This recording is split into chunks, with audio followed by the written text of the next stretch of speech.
আজকে আমরা আলোচনা করব ভিক্টোরিয়া ফুল নিয়ে, যা ভিক্টোরিয়া অ্যামাজনিকা নামেও পরিচিত।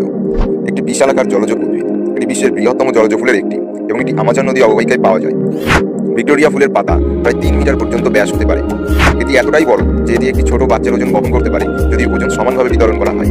ভিক্টোরিয়া ফুল প্রথমে সাদা রঙে ফোটে এবং পরের দিন গোলাপি রং ধারণ করে। এই রং পরিবর্তনের বৈশিষ্ট্যটি পরাগ সংযোগ সহায়ক। ফুলগুলো রাতে ফোটে এবং সকালে বন্ধ হয়ে যায়। এটি প্রধানত রাতের পতঙ্গদের দ্বারা পরাগায়নের জন্য উপযোগী। এটি প্রাথমিকভাবে দক্ষিণ আমেরিকার ক্রান্তীয় অঞ্চলে জন্মে। এর পাতা এবং ফুল জলাশয়ের উষ্ণ পরিবেশে টিকে থাকার জন্য বিশেষভাবে অভিযোজিত। বলা হয় ভিক্টোরিয়া ফুলের নামকরণ করা হয়েছিল ব্রিটেনের রানী ভিক্টোরিয়ার নামে। এটি প্রথম 1837 সালে ব্রিটিশ উদ্ভিদবিদদের দ্বারা শনাক্ত করা হয়। এটি শুধুমাত্র সৌন্দর্যের জন্য বিখ্যাত নয়, বরং এর বাস্তুসাংস্থানিক ভূমিকা গুরুত্বপূর্ণ। ভিক্টোরিয়া ফুল স্থানীয় জলজ জীববৈচিত্র্যের আবাসস্থল সরবরাহ করে।